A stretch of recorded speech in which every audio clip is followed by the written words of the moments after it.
Namaste and welcome. So today we are going to discuss oil, cooking oil and its effect on heart, how you can use it judiciously to prevent heart disease, how it causes heart disease. So there's a lot of controversy on this, okay? So I've made this presentation taking all the scientific facts. So the first thing which will resonate with you throughout is really taking the middle path. And what is the middle path? Middle path is the path of moderation, balance, and harmony. And all three are needed. It's very good for you to say emotionally when you have a heart attack, I'm going to eat oil-free cooking for the rest of my life. Easier said than done. It's not just you, you live as a unit in a family. So first of all, your wife is going to cook 2 meals, one for you, oil-free, one for the rest of the family. It breaks the harmony, it breaks the balance. And I'll tell you why you just cannot be oil-free all your life and why you should not be oil-free all your life. It's okay, as I said, to become emotional earlier after a heart attack.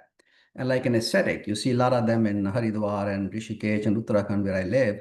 Some people stand on one leg and then they stand on one leg for hours and sometimes days.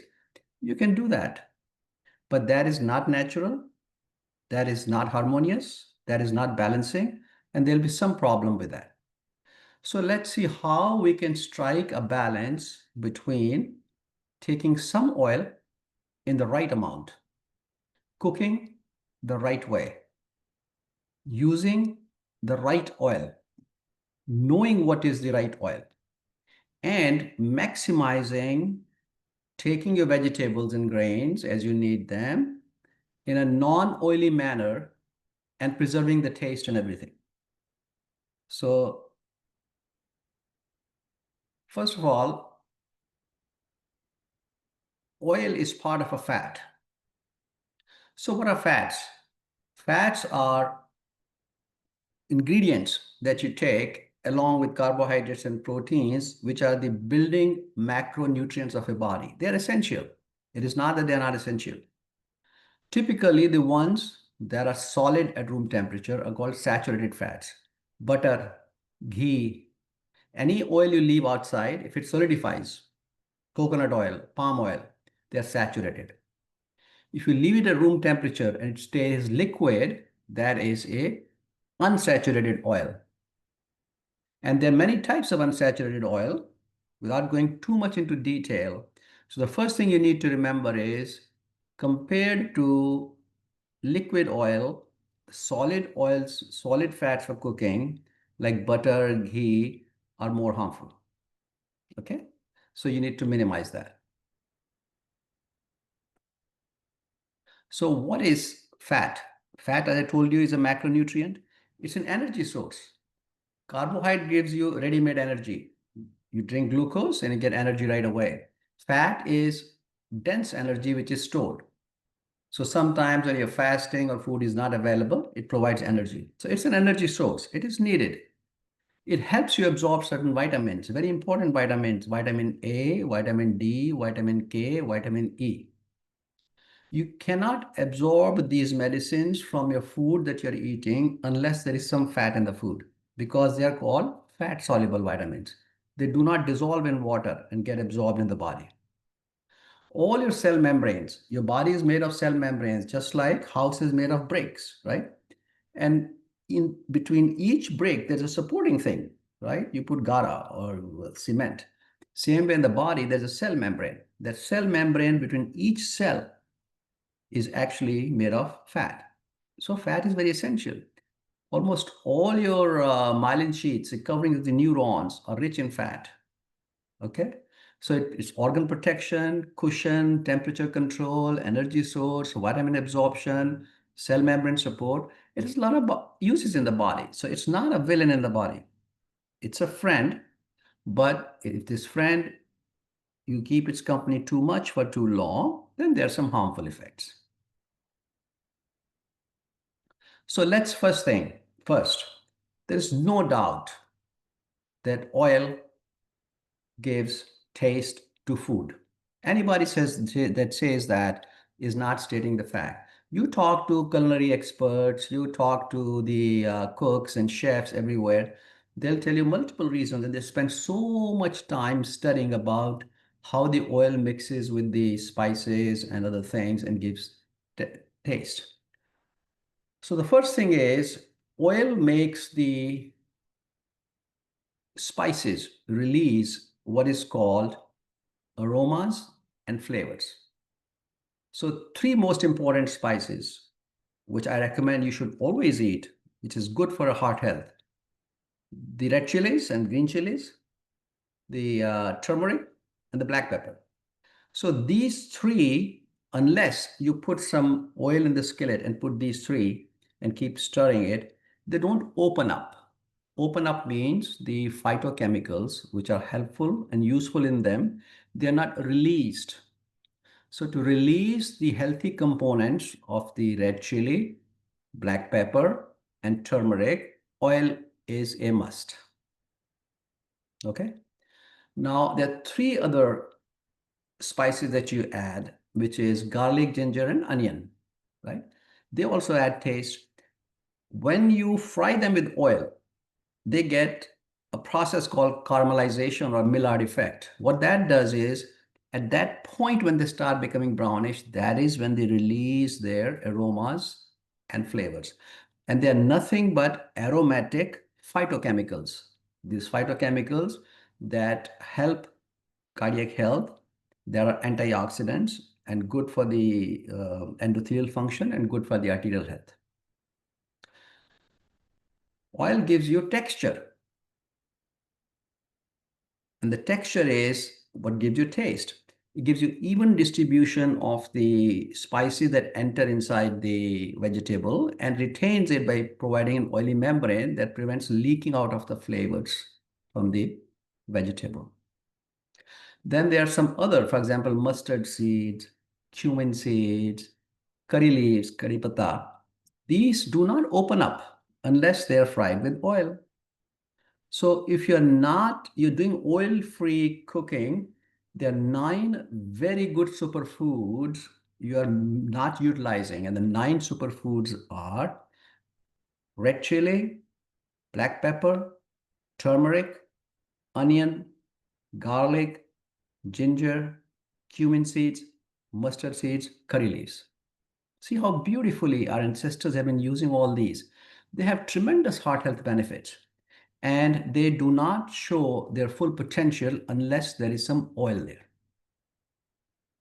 So that is the science of cooking and spices and how the two get together and give you the texture, the taste, the aromas, the flavor, and all that you like in your curries. Now, there is a clear link between oil intake and obesity. So the more oil you take, more than what is necessary, right? There is weight gain, there's obesity. And this obesity then becomes a risk factor for inflammation in the body. This inflammation and obesity, along with elevated cholesterol and elevated blood sugar levels. Now, when you get the obesity and inflammation, it triggers insulin resistance and makes you prone to diabetes. So that is how, although you're not eating carbohydrate, you're not eating sugar, right? You're eating fat, but you're becoming diabetic. How? Fat, obesity, inflammation, insulin resistance. Now, there are some fats called trans fats. They're absolutely barred, at least in European and American countries. But here in India, they're still being used. I tell you, the biggest example of trans fat that you're eating in your life is samosa. You see how the samosa is fried? So when you fry something, it's usually greater than 350 degrees temperature. Otherwise, the food doesn't fry. When you go beyond 350 to 400 and 450 degrees, some of the fat starts smoking. And you see that thoda sa धुआं आता है. At that point, the fat starts converting into trans fat, the most harmful fat in the body. Now, if you look at a samosa shop, from the morning till evening, he's using the same oil. The oil gets down and he pours more, but he never throws away that oil. He keeps recycling the same oil. And the more you keep reheating it, the more trans fats are released. And that is why another thing, the samosa in the evening tastes better than samosa in the morning because it has more trans fat. What trans fat does is it adds crispiness to the food, and that is how it makes food tasty. But it is the most harmful fat in the body. Number one, it's fried. Number two, it's trans. And trans fat damage the endothelium, increase the cholesterol, and predispose you to heart attack. So it's very important to know this. Stay away from trans fat. Saturated fat, again, same thing, slightly less harmful than trans. So stay with unsaturated fats for cooking, and unsaturated fats are your traditional oils. And I'll tell you different oils.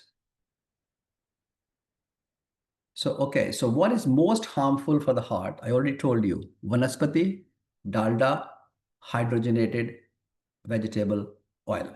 They're high in trans fat, they raise your cholesterol, lower your HDL, increase inflammation, very, very bad for the coronary artery disease. Butter, same problem, high in saturated fat. Ghee, same problem. Coconut also raises your LDL. It marginally raises HDL, so slightly less harmful.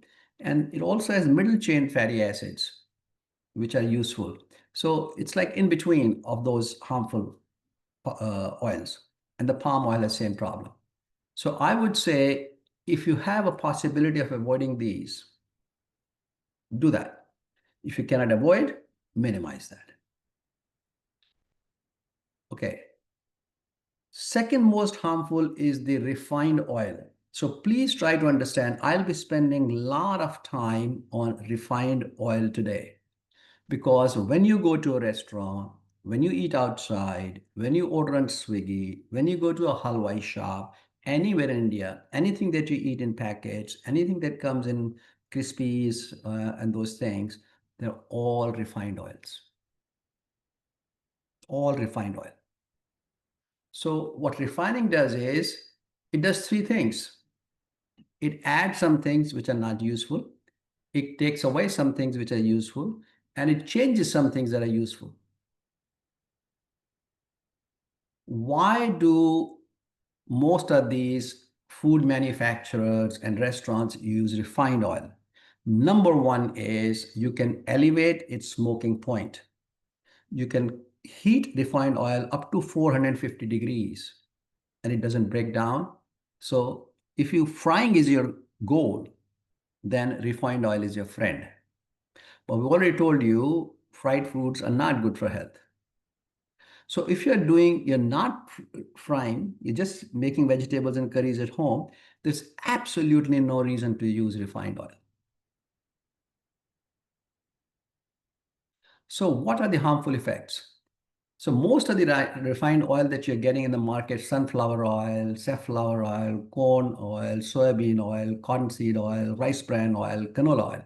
People keep asking, "Sab, isme se kaun sa acha, kaun sa bura hai?" The first,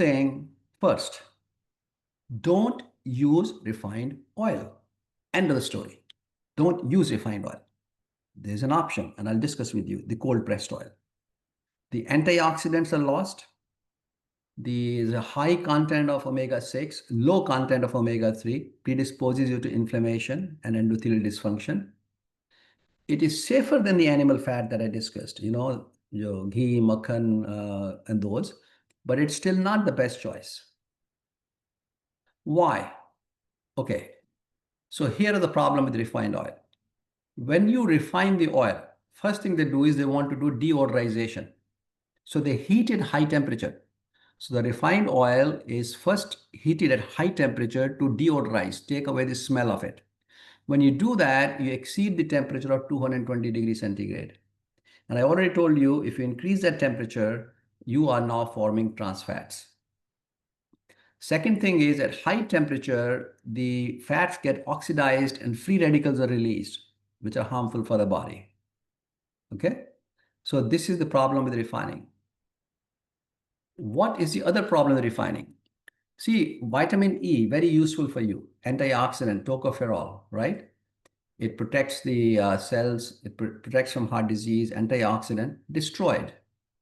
Phytosterols, the phytochemicals inside the oil that lower the cholesterol and are anti-inflammatory, destroyed. Polyphenols and flavonoids, antioxidants, destroyed. Omega-3 fatty acids, destroyed. The pigments, the chlorophyll, carotenoids, antioxidants, taken out. So all these are removed. So all the good things are being removed from the oil to make it a little bit tasty, increase its shelf life, make it color-free, make it refined by taking away the the odor, and make it such that you can heat it at a very high temperature and fry the foods. So to get that effect, they are taking away all these things. What else is happening? Some things are being modified. Your fatty acids are changing from cis fat to trans fat. Again, I told you trans fat is bad. The phospholipids are removed because when they refine them, they do a process called degumming, which removes the good cell membrane. So phospholipids are gone, antioxidants are gone, and all these processes, taking away something, adding something, modified something, makes refined oil an absolute no for a heart patient. So now you come to the fact, why is it that all the restaurants, all outside food manufacturers, all processed food people use refined oil? I already told you three things. Number one, taste. Number two, color. Number three is your crispiness, right? Number four is cost. Any oil that you use, palm oil, coconut oil, sesame oil, groundnut oil, any oil you use, refined oil will be typically 150 to 200 rupees a liter, and the cold pressed will be 300 to 600 rupees a liter. So 2 to 3 times the cost of cold pressed. So what is cold pressed? Is basically you're pressing the seed mechanically, no heating process, no deodorization, no discoloration, no degumming, no processing, no heating at high temperature, and whatever oil comes out by pressing. Now, there are many grades and shades of pressing. When you press the oil mechanically, gently, and stop whatever oil comes out. So in technical terms of oil industry, it is called first press. This is the purest oil. Then you press more than what oil comes out. It has a little bit more impurities from the seeds. It's called second press, and then third press and fourth press. But they're all cold, no heating done. So this is the oil you should be eating. You should only be using cold pressed oil. It doesn't matter whether you're using groundnut oil, sesame oil, mustard oil, avocado oil, olive oil. That is secondary. So first thing you should learn today is the basic thing you're doing wrong, and in that wrong basic thing, then finding out how can I now be healthy. If refined oil is what you're using, don't ask me which of these is better. They're all bad. Why are you using refined oil? Only for cost. But if you cook the way we're going to discuss how to cook, you can actually minimize your usage of oil. So that 600 rupees bottle of oil is not 600 rupees anymore because you cut down to half. It becomes 300 rupees. So 150, 200 rupees extra a month doesn't pinch anybody's pocket these days. And the amount of oil that we're using these days, it's really immaterial. So switching from refined oil to cold press is a no-brainer. So from today, if there's one lesson you want to take away from this whole talk, take away all the refined oils in the house and replace them with cold pressed oils. And get cold press from a reputable shop that uses good cold pressing technique, organic technique. If you're using olive oil, clearly it comes standardized because olive oil industry is standardized for cold pressing, first press, second press, third press, extra virgin. That is what they use. Extra virgin means first press. Okay. All right. So what are the beneficial effects of the cold pressed, which I am telling you? Number one is they're rich in monounsaturated fat and omega-3. They're anti-inflammatory. Okay. They're stable for cooking, support healthy cholesterol, right? They contain lignans, something called lignan, which is an antioxidant, especially in the sesame oil. They have a good monounsaturated fatty acid and polyunsaturated fatty acid balance. Okay. And so they are the best oils for heart disease. Okay. So if you have to go for a cold press, these are the four best options. See, just remember, most traditional Indian cooking, for example, the fish in Bengal or several curries in North India and even in South India, are cooked in mustard oil. And Indians have used mustard oil for centuries. And most of the mustard oil that Indians use is they had their own mustard seeds and they made oil at home. So it was already cold pressed. So why not go back to the same? Okay, if you want a choice, because not everything can be cooked in mustard oil, go to cold pressed groundnut oil, peanut oil. Very good, right? And you go to cold pressed sesame oil. And you can also go to extra virgin olive or to avocado oil. So these four, between these four, really everything that you want to cook in Indian food is covered. So just note that down. Mustard, groundnut, sesame, olive, avocado. This choice of five oils, five very good oils for heart health. All right. Okay. So how do you then minimize oil intake in daily diet? So we already chose our oil, what we're going to use. I'll also tell you how to use that oil, but let's look at the minimizing techniques. Number one, portion control and mindful consumption. Most households in India, the oil in the skillet is poured like this from the bottom. So that's an absolute no-no. Okay? Put in a teaspoon and put in 1 or 1.5 teaspoon or 2 teaspoon or 1.5 tablespoon is all you need really. Because what are you using the oil for? You're using oil to have the spices open up, take out their aromas, their texture, their flavor, their phytochemicals. Keep that in the oil and let that oil then distribute it to the vegetable. That is the function. So use minimum amount that is required to get your spices to do what they're supposed to do. And eat in moderation and portion control.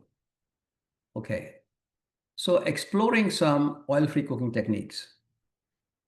See, your goal is to eat vegetable, right? I keep saying 2 to 3 portions of vegetables a day, at least 250 grams of green vegetables. You can get green vegetables in your body in many different ways. One is salad. So the salads that you make, right? No oil. Smoothie, no oil. Grilling, no oil. Sauteed. Sauteed means very minimal oil in the skillet. Just put the spices, get the flavor out, and stir the vegetables, put some water, cover up, and let it cook in 3 to 5 minutes. That's sauteing. So all these are very low oil cooking techniques. If you have a problem eating vegetables because you have not eaten vegetables all your life, this is the best way. A refreshing green smoothie recipe. Spinach, carrots, tomato, ginger, green chili, cilantro. All these are beautiful, beautiful vegetable and spices that give you all the phytochemicals that you need. If you want, you can add some ripe banana for sweetness, or you can add some apple for sweetness. If you want to make it like creamy, because you're used to that fatty taste in your mouth, avocado. Okay. And if you want to make it more smooth and more like a milky, then put a little bit of almond milk. Okay. If you want to still increase the fiber content and also add omega-3 acid, add a tablespoon of chia seeds. If you're in India, instead of chia seeds, add flax seeds. And another advantage of flaxseed is it's very good for the bowel, improves constipation, makes bowel lighter. Okay. And you blend it all in a cup. And then you add lime to that. It's a beautiful taste, so easy to make. Now, here in the US, you also get those 1 glass smoothies. You put all those ingredients in and then cover, put on top, stir, 30 seconds, and the smoothie is ready. You got all your daily vegetables in that. So now you don't have to worry about oil because the only reason you're using oil is to cook vegetables, right? And you already got your vegetables, so you don't need oil. Then you take your grains and your legumes and your fruits and all those other things. So that's one way. The other we tell you is salad. No fancy salad, variety of fresh vegetables. You can have carrots, beetroot, tomatoes, peas, onion, radish, cucumber. Cut them, dice them small, small, small, small, small, and put them in a bowl. Okay. And they are colorful, full of phytochemicals. Okay. And then you can also add lime to that. You can add some black pepper to that to give more flavor and taste to that and eat the salad. Now, you also add cherry tomatoes, right? That adds taste. You can also cut some avocados, and that gives you texture and creaminess and fattiness, okay? Some people say, I have to eat non-veg. Well, you can boil eggs and put the egg whites in that also. So there are many ways you can eat it. Then you can add some hummus to that. Hummus gives you protein from the chickpeas. Then you can add some beans, black beans, green beans, pinto beans, or kala chana, safed chana, all for protein. So you have salad, protein, omega-3, phytochemicals, heart healthy. And we tell you in our program, eat salad with lunch, salad with dinner, right? And it's tasty, creamy, healthy, everything that you need. And because you've already taken a big bowl of salad with lunch and a big bowl of salad with dinner, you pretty much finish your daily vegetable requirement.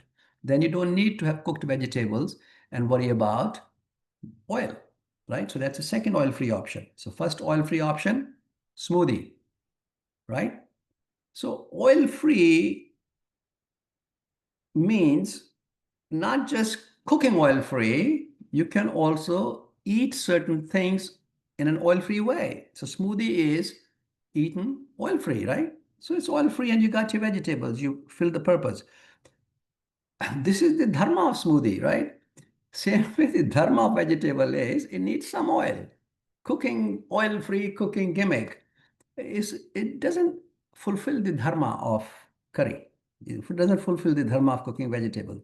You're doing artificial alterations. It is not middle path. It is not moderation. It is not balance.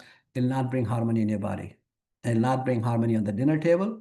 It will not bring harmony between you and your wife and the rest of the family. You'll be a burden on the family. The grandpa is being separate cooking, this separate cooking. It's a lot of work for the housewife. Anyway, so you can grill. There's so many vegetables that you can grill. Now, some of these are Western vegetables I've given here, but there are a lot of Indian vegetables also that you can grill. The squash, right? That's very good to grill. Tomatoes are very good to grill. Do you know onions also are very good to grill? All the beans can be grilled. Cauli can be grilled. Broccoli can be grilled. All the peppers, green, red, yellow, can be grilled. And they taste superb. All you have to do is add some cilantro or any flavoring spice, add some black pepper, and you can also sprinkle vinegar on that. It enhances the taste of vegetables. So any green vegetable, slice evenly, marinate with lime juice, garlic, some salt and herbs, and preheat the grill. Put the vegetable 3 to 4 minutes per side and eat them warm.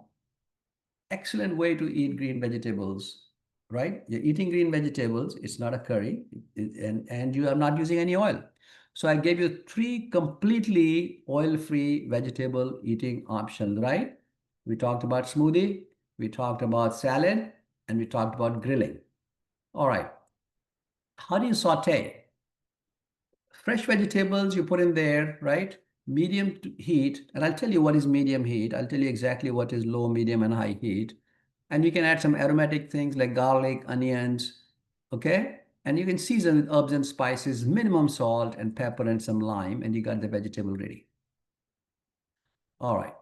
So is there another healthy way to cook? So this is what I would recommend is the healthy way to use your daily vegetables, where you're not compromising taste, you're not compromising health, you're getting all the benefits of the oils that you should get, all the benefits of the spices that you should get, all the benefits of the vegetable. So remember, I told you there are three components to a vegetable curry: the spice, the oil, and the vegetable itself.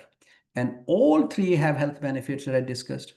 How can we marry these three so that we get the best of all three and there is no harmful effect?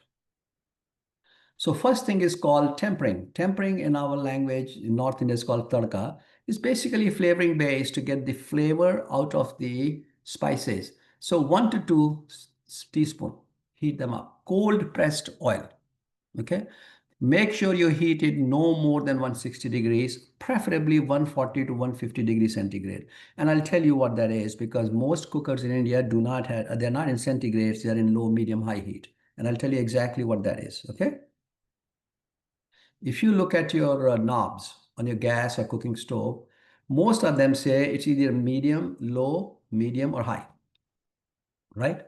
So if you keep it on low, the temperature is around 120 degrees. Medium is 150 to 180. But if you go one notch below the medium, that is 160. And that's the one that I'm asking you to use for light saute and shallow frying. Why? Because if you keep the temperature below 160, one notch below the medium knob for entire vegetable cooking, then the uh, cold pressed oil does not disintegrate. There is no smoking from it. There's no conversion of it to trans fats. There's no degradation of its phytochemicals. There is no degradation of its omega-3. There's no degradation of its omega-6. All the healthy things are retained in it. So that is how you read the knobs, okay? Remember, 160 degrees.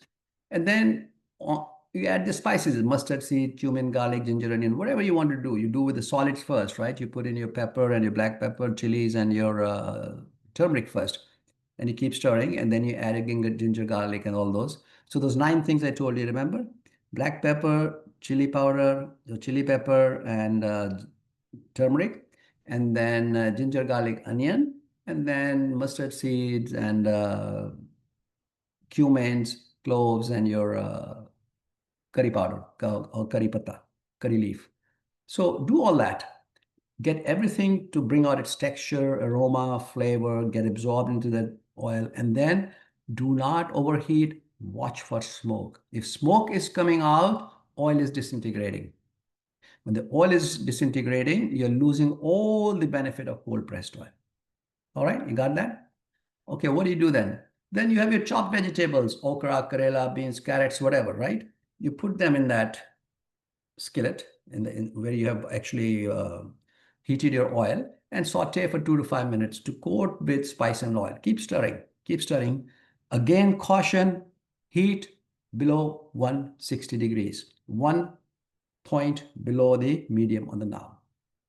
Okay, after 5 to 6 minutes, this vegetable is ready. And then what you can do is you can finish it.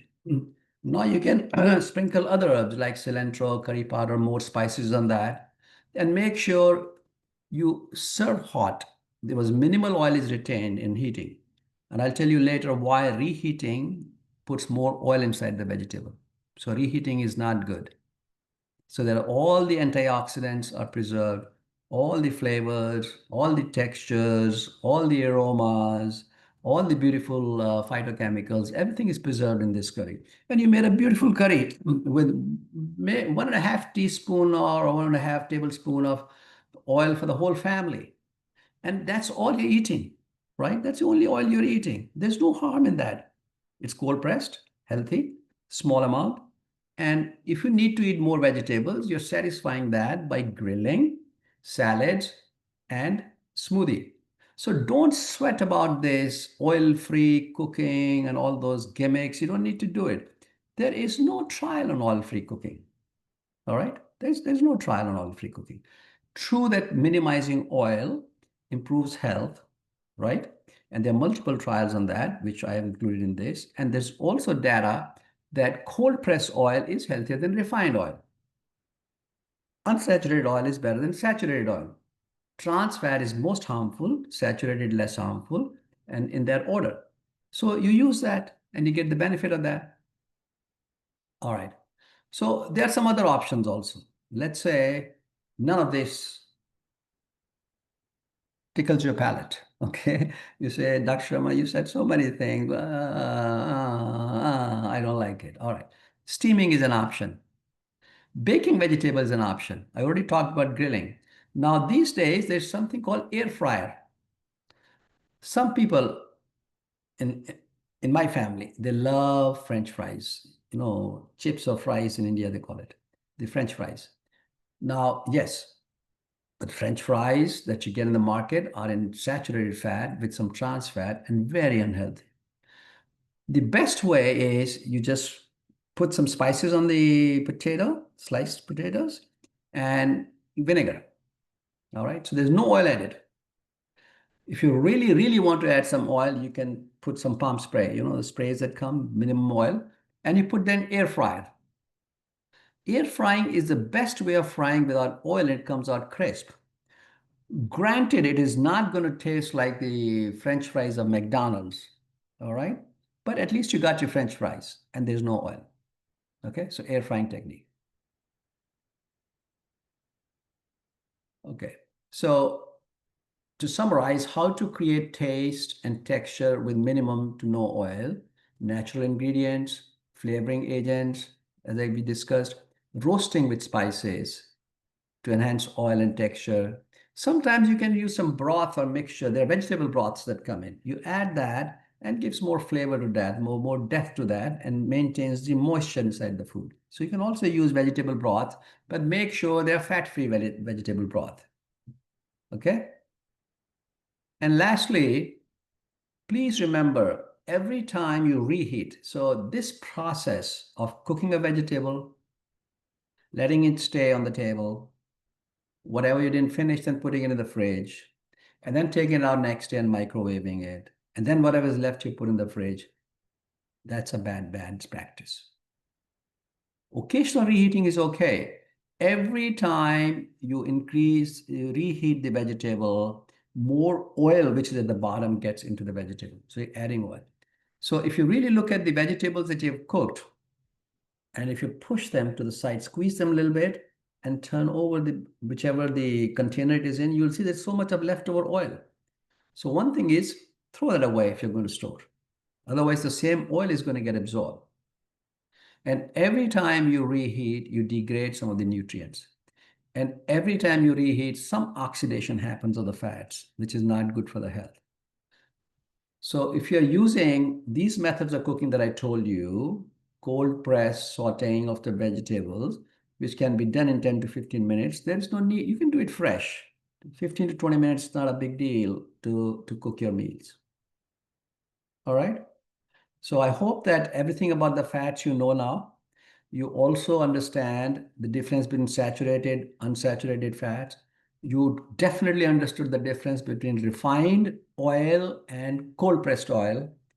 You are going to follow my humble request. Please switch to cold pressed oil today, not tomorrow. Today, order a cold pressed oil. Cost is immaterial because if you use the cooking the way I told you, 150 rupees a liter and 600 rupees a liter is no difference because you've minimized your usage by using less oil. And number two, you're using a lot of non-oil eating ways like grilling and air frying and salads and smoothies. Your overall oil consumption of the family will go down by 3 to 4 times. So it comes to the same price. Okay. You also heard about how to eat salad, how to make a smoothie.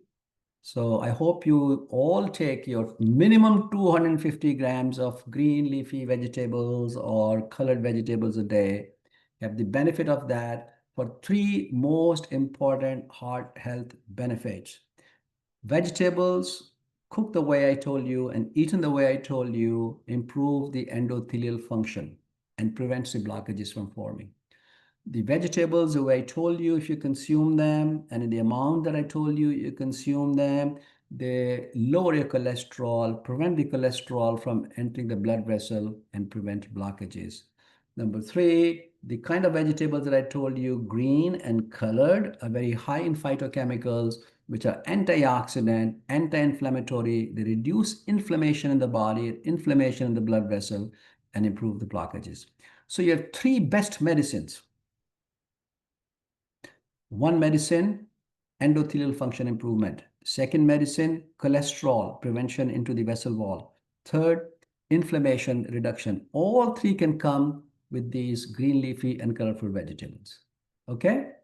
So again, remember, balance your taste with your health. Eat the vegetables the way we discussed. And I hope and wish that everything that you needed to understand about oil and cooking, you understood today. Thank you.